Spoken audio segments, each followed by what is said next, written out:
Hello, hi everyone. फिर से स्वागत है आप सभी का। तो हम पढ़ रहे थे बौद्ध धर्म के बारे में। तो बौद्ध धर्म के बारे में हमने क्या कुछ पढ़ लिया, इसका एक सामान्य परिचय, बौद्ध धर्म की प्रमुख शब्दावलियाँ और बौद्ध संघ के बारे में हमने अभी तक पढ़ा है। आइए अब आगे ही बातचीत करें। आज हम क्या पढ़ेंगे? आज हम पढ़ेंगे महात्मा बुद्ध के उपदेश एवं शिक्षा।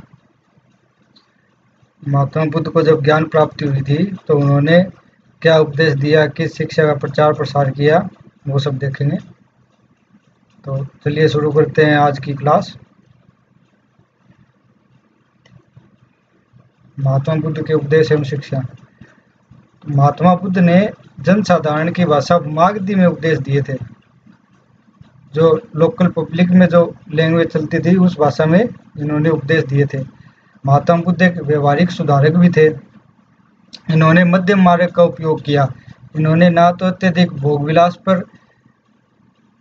ध्यान दिया और ना ही अत्यधिक संयम का इन्होंने पक्ष लिया। इन्होंने इन दोनों का विरोध किया। इन्होंने कहा अत्यधिक भोग विलास भी गलत है और अत्यधिक संयम भी गलत है, इसलिए इनको साधारणतः मध्यम मार्गीय बोलते हैं। मध्यम मार्गीय।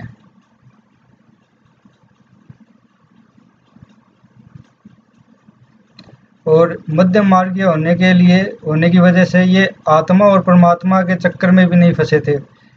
आत्मा जो जीव और परमात्मा जिसको ब्रह्म कहते हैं उसके जाल में महात्मा बुद्ध नहीं फंसे थे। आगे इन्होंने 4 आर्य सत्यों का प्रतिपादन किया। 4 आर्य सत्य दिए। वो कौन कौन से थे? सबसे पहले इन्होंने कहा दुख है, संसार में दुख है। फिर इन्होंने कहा कि दुख है तो उस दुख का कारण भी है। दुख का कारण, अगर दुख है तो उस दुख का निवारण भी है। उस दुख का निवारण,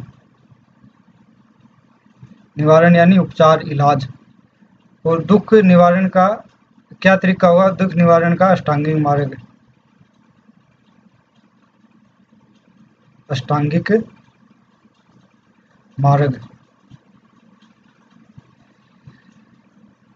तो इन्होंने 4 आर्य सत्य दिए। दुख है, दुख का कारण है, दुख निवारण है, दुख निवारण का अष्टांगिक मार्ग है।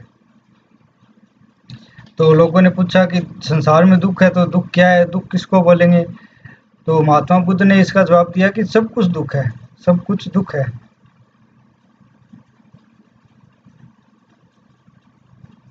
जन्म लेना भी दुख है, जन्म लेना। मृत्यु भी दुख है, कोई मरना नहीं चाहता। और अगर आपकी कोई पसंदीदा वस्तु है और वो आपको ना मिले तो वो भी दुख है, प्रिय वस्तु का न मिलना।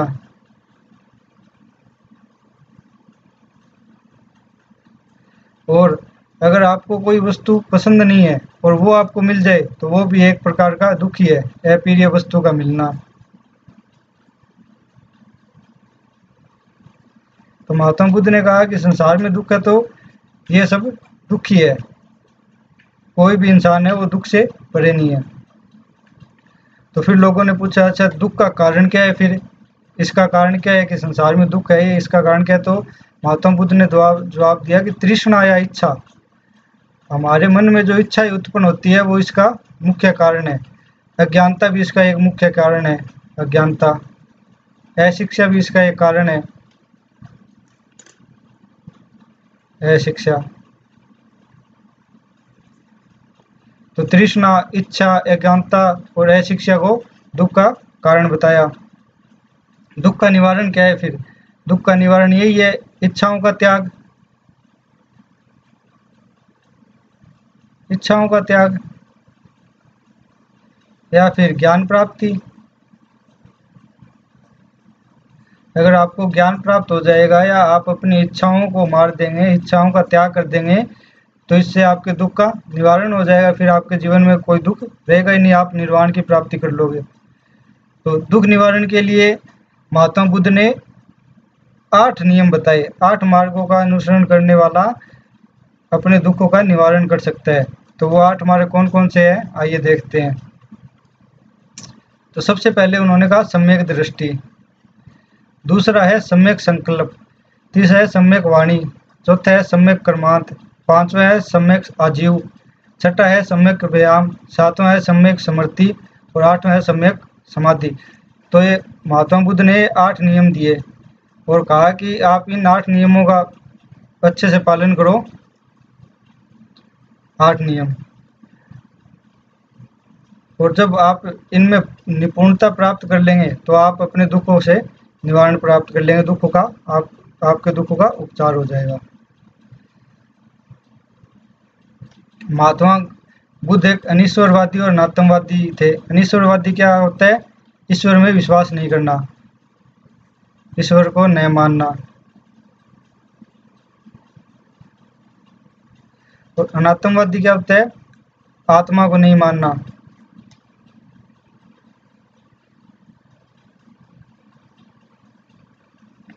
तो महात्मा बुद्ध ईश्वर को भी नहीं मानते थे, भगवान को भी नहीं मानते थे और आत्मा को भी नहीं मानते थे। महात्मा बुद्ध क्षण भंगवाद में विश्वास करते थे। ये क्षण भंगवाद क्या है? कि संसार क्षण भर में नष्ट हो जाएगा, संसार क्षण भर में नष्ट होने वाला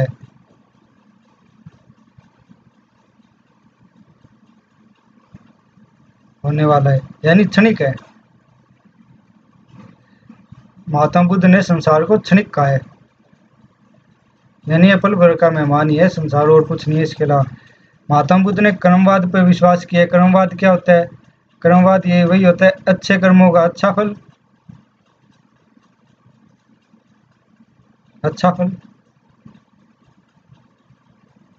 और बुरे कर्मों का बुरा फल।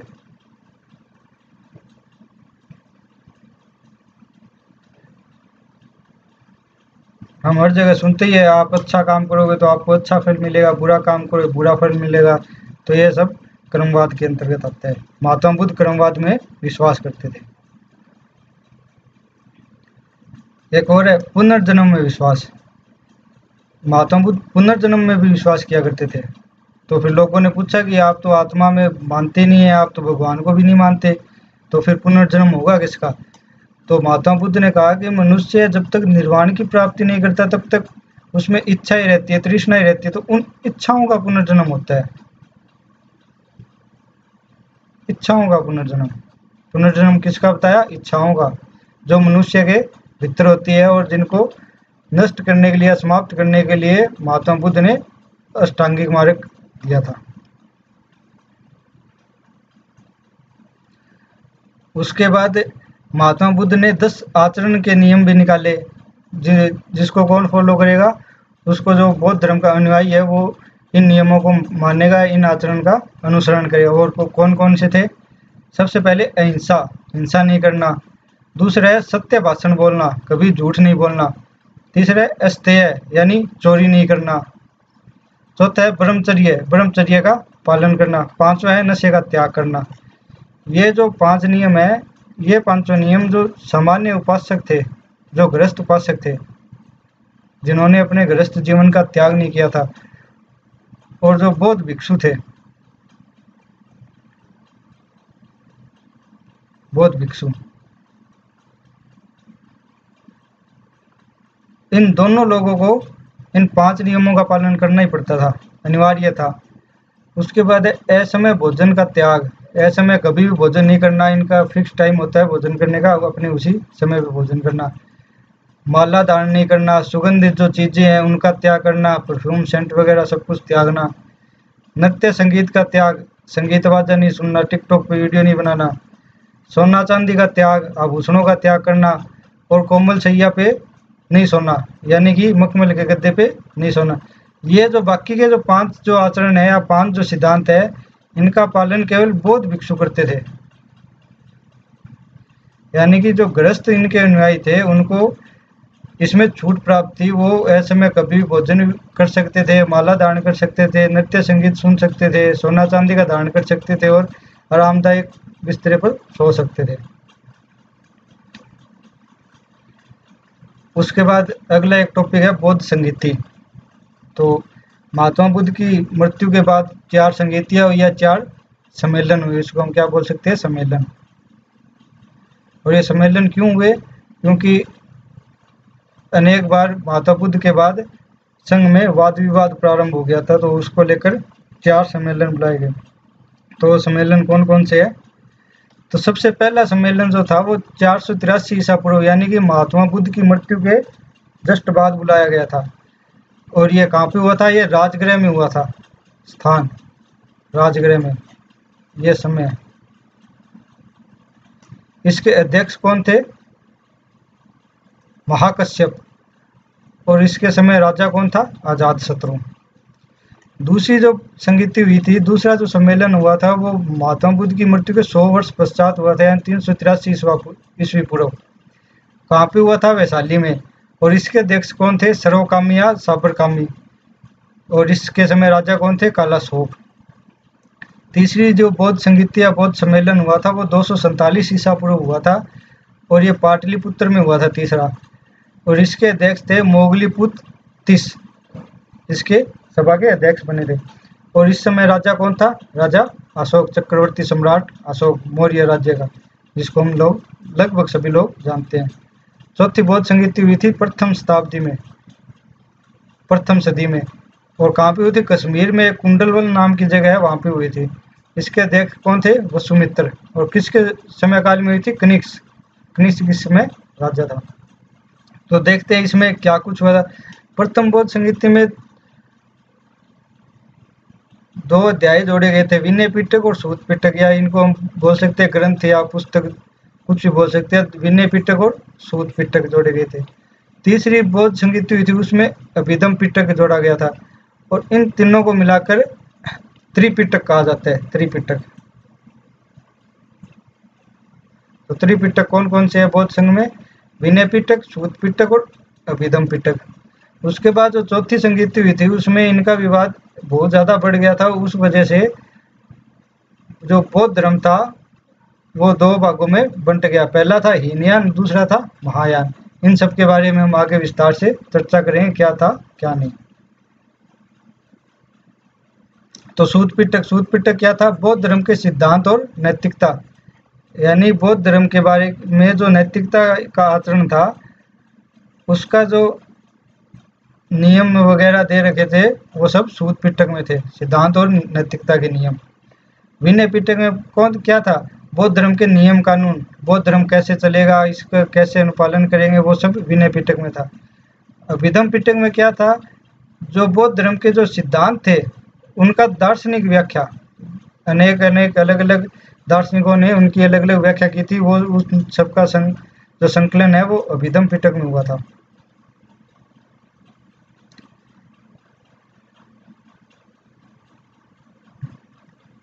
आइए उसके बाद एक और टॉपिक देखते हैं, बौद्ध धर्म के प्रमुख उप संप्रदाय। अब हम देखें बौद्ध धर्म के कौन कौन से संप्रदाय थे। चलिए स्टार्ट करते हैं। बौद्ध धर्म मैंने पीछे ही बताया अभी कि हीनयान और महायान 2 संप्रदायों में विभाजित हो गया था। तो देखते हैं हीनयान और महायान में क्या अंतर है, प्रमुख अंतर देखेंगे हम इनका। अंतर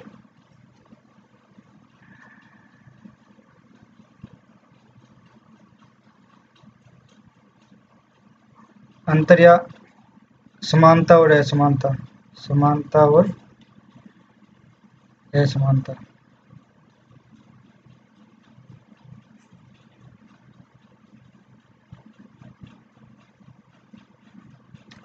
तो सबसे पहले हीनयान का अर्थ होता है छोटा यान या निम्न मार्ग, और महायान का अर्थ होता है बड़ा यान या उत्कृष्ट मार्ग। बड़ा यान, महायान, महा नाम से ही पता चल रहा है, महायानी बड़ा, हीन यानी छोटा।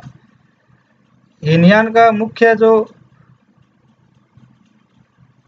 प्रमुख जो जोर था वो था व्यक्तिवाद पर।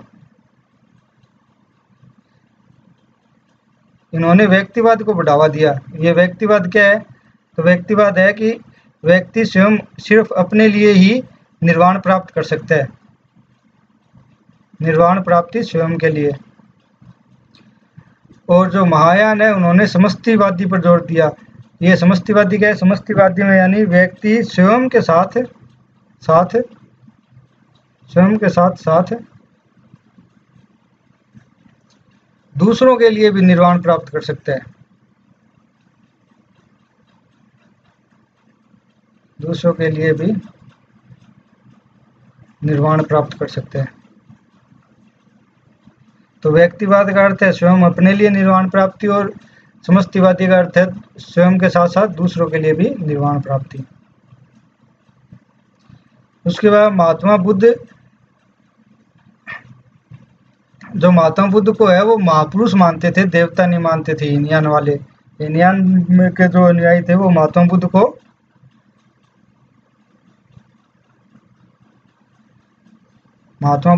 महापुरुष मानते थे, देवता नहीं। और महायान थे वो महात्मा बुद्ध को देवता मानते थे। इसमें हीनयान में त्रिकाय की संकल्पना में विश्वास नहीं किया गया, और जो महायान है उसमें त्रिकाय की संकल्पना में विश्वास किया गया है। जो हीनयान है वो मूर्ति पूजा के समर्थक नहीं थे, वो मूर्ति पूजा का विरोध करते थे और महात्मा बुद्ध के प्रतीकों की पूजा करते थे। जैसे कि गर्भ धारण किया था तब श्वेत हाथी, उनके जन्म का जो प्रतीक है वो है कमल, और उनके गृह त्याग का प्रतीक है वो है घोड़ा। तो इस तरह के महात्मा बुद्ध के जो प्रतीक है, जो फूल पत्ती जो भी हो गए, जितने भी प्रतीक थे, उनका कमंडल वगैरह, तो वो उनकी पूजा किया करते थे, ना कि मूर्ति पूजा। और जो महायानी है वो महात्मा बुद्ध की मूर्तियों की पूजा करते थे। उन्होंने बहुत सारी मूर्तियां बनाई, उन्होंने अपने चित्रकला, स्थापत्य कला, इसमें बहुत ज़्यादा योगदान दिया, बहुत ज़्यादा मूर्तियां बनाई, तो उसकी पूजा किया करते थे।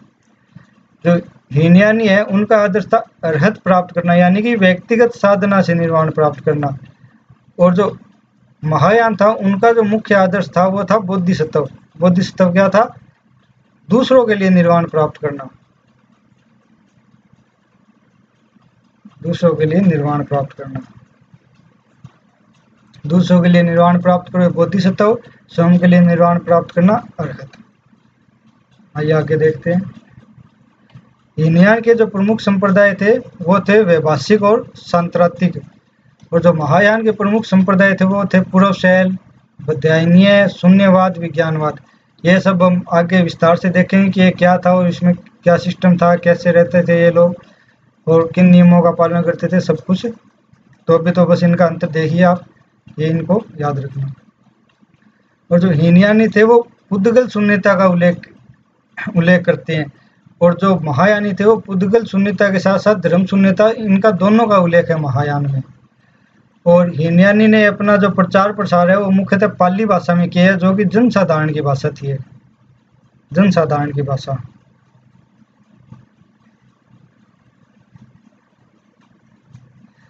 और महायान ने अपना जो प्रचार प्रसार है वो संस्कृत में किया है। संस्कृत किन की थी? विद्वानों की भाषा।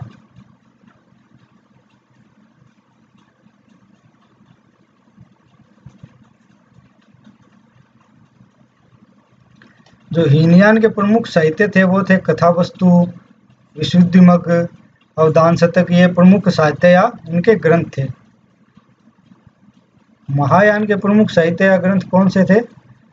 तो अष्ट शास्त्रिका, प्रज्ञापारमिता, ललित विस्तार और वज्रक्षेतिका, ये महायान के प्रमुख ग्रंथ या साहित्य है जिनसे महायान के बारे में पता चलता है, इनसे हीनयान के बारे में पता चलता है और बौद्ध धर्म के बारे में पता चलता है। जो हीनयान के प्रमुख दार्शनिक हुए थे, जो अनुयायी हुए थे, उसमें थे वसुबंधु, कुमारलात और इत सिंह जैसे दार्शनिक हुए थे। और जो महायान में प्रमुख दार्शनिक हुए थे उसमें थे असंग, वेनसांग और मैत्रेय। तो ये थे कुछ बौद्ध धर्म में अंतर, बौद्ध धर्म के हीनयान और महायान संप्रदाय में प्रमुख अंतर। हीनयान किसको कहते हैं, महायान किसको कहते हैं, किसमें जो विश्वास करते हैं, ये मूर्ति पूजा नहीं करते हैं, मूर्ति पूजा करते हैं, ये अर्हत प्राप्त करते हैं, ये बोधिसत्व को प्राप्त करते हैं। इनके प्रमुख संप्रदाय कौन कौन से हैं और इन्होंने किन भाषा में अपना जो ज्ञान का प्रचार प्रसार किया, प्रमुख साहित्य कौन से हैं और इनके प्रमुख दार्शनिक कौन से हैं, ये इनका कुछ मुख्य अंतर के बिंदु हैं। इसके बाद बोधिसत्व मैंने आपको बताई था अभी कि मोक्ष प्राप्ति के बाद दूसरे प्राणियों की मुक्ति का प्रयास करना ही बोधिसत्व का कार्य था। जो बोधिसत्व का प्रमुख गुण होता था वो था महामैत्री और महाकरुणा। मैत्री यानी मेल मिलाप या सबसे अच्छा व्यवहार, और करुणा यानी दया। अत्यधिक करुणा और अत्यधिक मैत्री भाव का संबंध। इनको 10 चारित्रिक पूर्णताएं प्राप्त करना अनिवार्य था। ये कौन सी चारित्रिक पूर्णताएं थी? जो 10 आचरण थे, 10 आचरण जो मैंने पीछे आपको बताए थे कि अहिंसा, चोरी नहीं करना, झूठ नहीं बोलना, ये जो थे 10 आचरण बताए थे, वो इनको बोधिसत्व को प्राप्त करने अनिवार्य थे। उसके बाद प्रमुख बोधिसत्व कौन कौन हुए? अविलोकितेश्वर, इनके बारे में हम एक एक करके जानेंगे। तो इनका जो प्रतीक था वो था कमल का। इनका प्रमुख गुण क्या था? गुण था दया भाव, दया या करुणा। और इनको बौद्ध धर्म में प्रधान बोधिसत्व बोला गया है, प्रधान बोधिसत्व। जब तक मैत्रेय का जन्म नहीं हो जाता तब तक ये बोधिसत्वों में सबसे प्रधान रहेंगे। मंजूश्री, मंजूश्री कौन थी? बुद्धि की, बुद्धि को प्रकट करती है। इनके एक हाथ में खड्ग और दूसरे हाथ में एक बुक या पुस्तक थी, पुस्तक होती है। जैसे कि हमारी सरस्वती माता है, उनके हाथ में भी खड्ग और पुस्तक है।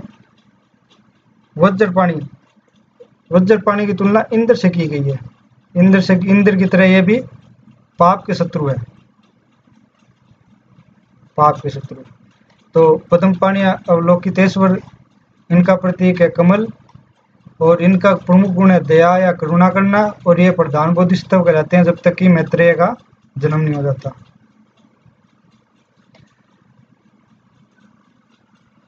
अमिताभ है शबरक के बुद्ध, शबरक के बुद्ध को अमिताभ बोला गया है। मैत्रेय कौन है? ये मैत्रेय है भावी बुद्ध। भावी बुद्ध यानी इनका जन्म भविष्य में, इनका जन्म होना है, भविष्य में जन्म होगा। अभी तक इनका जन्म नहीं हुआ। जब धरती पर अत्यधिक पाप हो जाएगा तब भावी बुद्ध मैत्रेय का जन्म होगा। और मैत्रेय एक अकेले ऐसे बोधिसत्व है जिनकी मान्यता हीनयान और महायान दोनों में है। हीनयान और महायान दोनों में मान्यता।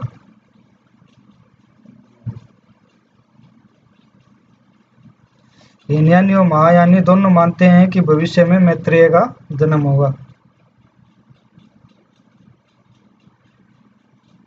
उसके बाद हीनयान के प्रमुख संप्रदाय, जो हमने पीछे जब अंतर देख रहे थे तब पढ़ा था, हीनयान के 2 संप्रदाय थे, वैभाषिक और संत्रातिक। तो आइए देखते हैं उनके बारे में ये क्या है। तो वैभाषिक है, इनकी उत्पत्ति कश्मीर में हुई थी। इस संप्रदाय का आधार विभाषा शास्त्र है। विभाषा शास्त्र होने के कारण इसे वैभाषिक कहा गया। विभाषा शास्त्र से उत्पत्ति के कारण इसे वैभाषिक कहा गया। इस मत के प्रमुख जो आचार्य थे वो थे धर्मत्रात, वशक, वसुमित्र और बुद्धदेव। ये इनके प्रमुख आचार्य थे। इस मत के अनुसार बाह्य जगत का ज्ञान केवल प्रत्यक्ष से ही संभव है, इसलिए इसे बाह्य प्रत्यक्षवाद भी कहा जाता है। तो अगर आपको कभी पूछा जाए बाह्य प्रत्यक्षवाद किस संप्रदाय को कहा जाता है, तो वैभाषिक संप्रदाय को कहा जाता है, याद रखना। उसके बाद दूसरा था संत्रातिक। तो सूत पिटक पर आधारित होने के कारण इसे संत्रातिक कहा गया है। सूत पिटक से संत्रातिक। इस मत के जो प्रवर्तक थे वो कुमारपाल, जिनको कुमार लब्ध भी कहते हैं, ये थे। ठीक है, याद रखना इसको भी। उसके बाद है महायान के प्रमुख उपसंप्रदाय। तो महायान में सबसे पहले माध्यमिक या शून्यवाद। इस मत के जो प्रवर्तक है वो नागार्जुन थे। नागार्जुन ने इस शून्यवाद या माध्यमिक का प्रतिपादन किया। नागार्जुन है वो माध्यमिक कारिका और प्रज्ञा पारमिता शास्त्र, इन दोनों के लेखक भी थे। ये ग्रंथ है, इन ग्रंथों के लेखक भी थे। इस मत में महात्मा बुद्ध के मध्यम मार्ग को विकसित किया गया। मैंने आपको बताया था कि महात्मा बुद्ध एक मध्यम मार्गी थे, वो अत्यधिक विलास और अत्यधिक संयम दोनों का ही विरोध करते थे। तो उस मध्यम मार्ग का जो सबसे अधिक विकसित किया है, सबसे अधिक प्रचार प्रसार किया है, तो माध्यमिक या शून्यवाद के नागार्जुन ने किया है। नागार्जुन ने कहा कि अगर संसार मिथ्या है तो निर्वाण भी मिथ्या है। इस संप्रदाय को सापेक्षवाद भी कहा जाता है, क्योंकि प्रत्येक वस्तु किसी न किसी कारण से उत्पन्न हुई है और वह उसी पर निर्भर है। प्रत्येक वस्तु का जन्म हुआ है वो कोई ना कोई कारण से हुआ है, किसी न किसी वजह से हुआ है, इसलिए उसको सापेक्षवाद कहा जाता है। उसके बाद एक शब्द आया था विज्ञानवाद, विज्ञानवाद या योगाचार। तो इस संप्रदाय के प्रवर्तक किसको कहा गया है? मैत्रेय को। योगाचार क्या है? योग और आचार पर बल देना, योग क्रिया, योग व्यायाम आदि पर बल देना ही योगाचार है। उसके बाद एक संप्रदाय है वज्रयान संप्रदाय। तो वज्रयान संप्रदाय क्या है? तंत्र मंत्र और मां शादी पर बल देता है। और ये जो हमने अभी पीछे पढ़ा था विज्ञानवाद, इसका उल्टा है। विज्ञानवाद किस पर जोर देता है? योग और आचार पर। ये किस पे देता है? तंत्र मंत्र पे। मंत्रयान भी इसको तंत्र मंत्र की वजह से कौन सा यान कहते हैं? मंत्रयान भी कहते हैं। हिनयान, महायान, यम, मंत्रयान। महात्मा बुद्ध को इस संप्रदाय में आदि बुद्ध कहा गया है। और आदि बुद्ध की जो मानव आकृति है उसको वज्रधर कहा गया है। मानव आकृति को वज्रधर। इसमें जो साधक हुए थे उसको 84 सिद्ध, 84 सिद्ध या सिद्धाचार्य या सरहप्पा कहते हैं। इसके जो अनुयायी है उनको 84 सिद्धाचार्य या सरहप्पा कहते हैं। इसके जो प्रमुख ग्रंथ है वो है गुह्य समाज और मंजूश्री मूलकल्प। इसके प्रमुख संप्रदाय, प्रमुख ग्रंथ है, प्रमुख पुस्तकें हैं। और इसमें बुद्ध की पत्नी किसे कहा गया है? तारा देवी को। या बोधिसत्व की पत्नी किसे कहा गया है? बोधिसत्व। जो बोधिसत्व होते हैं उनकी पत्नी किसे कहा गया है? तारा देवी को।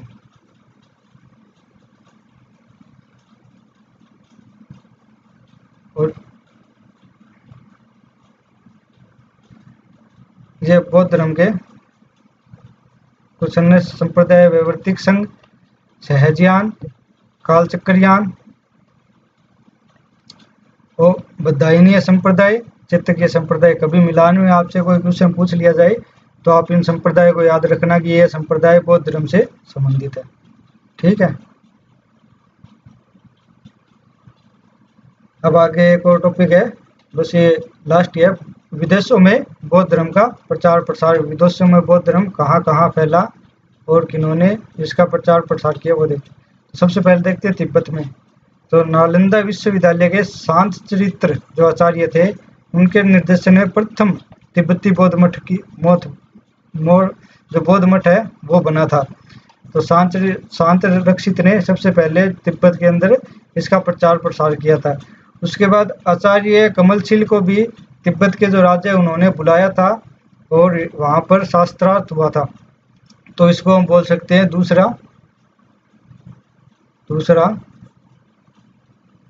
तिब्बती बौद्ध मठ।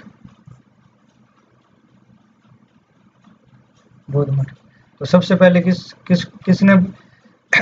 किसके निर्देशन में जो बौद्ध मठ की स्थापना हुई वो थी शांत रक्षित के निर्देशन में। दूसरे थे आचार्य कमलशील। इसी तरह विक्रमशिला जो विश्वविद्यालय था उसके जो आचार्य थे अतिश दीपंकर, उन्होंने भी तिब्बत में प्रचार प्रसार किया और तिब्बत जाकर जो चीनी ग्रंथ थे, जो बौद्ध ग्रंथ थे उनका चीनी भाषा में अनुवाद किया।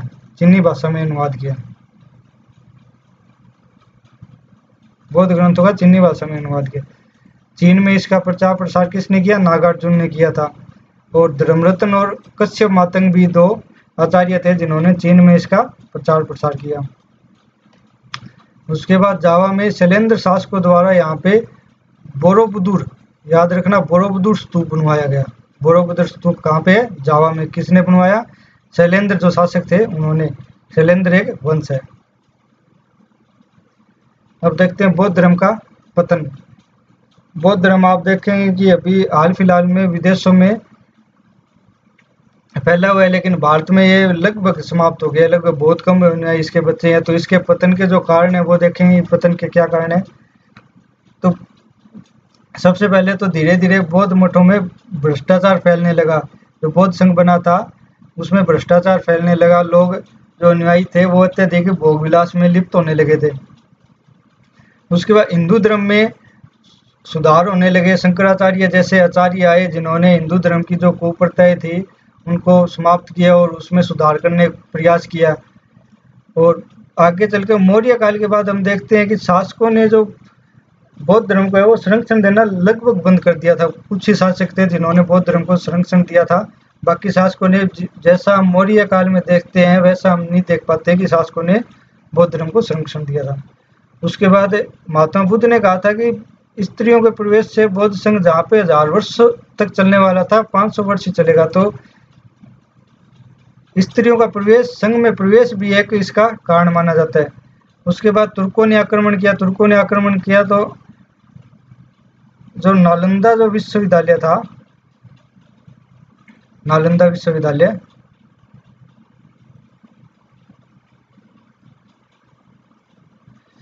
उसको पूरी तरह से नष्ट भ्रष्ट कर दिया था, तहस नहस कर दिया था उसको। तो उसमें जितने भी ग्रंथ थे सबको जला दिया था। जितने भी अनुयायी थे वो जहाँ पे जो शिक्षार्थी आए हुए थे सबको मार दिया था, काट दिया था।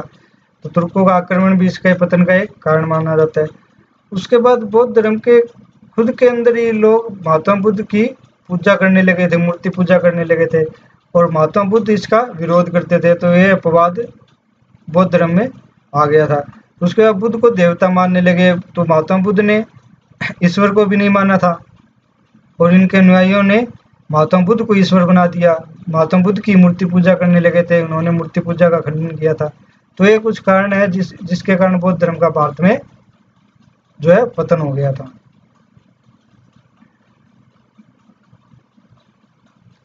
तो यहाँ पे समाप्त होती है बौद्ध धर्म की कक्षा। धन्यवाद आप सब लोगों का जुड़ने के लिए। तो वीडियो कैसी लगी बताइएगा, वीडियो को लाइक कीजिएगा, शेयर कीजिएगा, कमेंट करके बताइए कैसी लगी और चैनल को सब्सक्राइब कीजिए। धन्यवाद, बाय।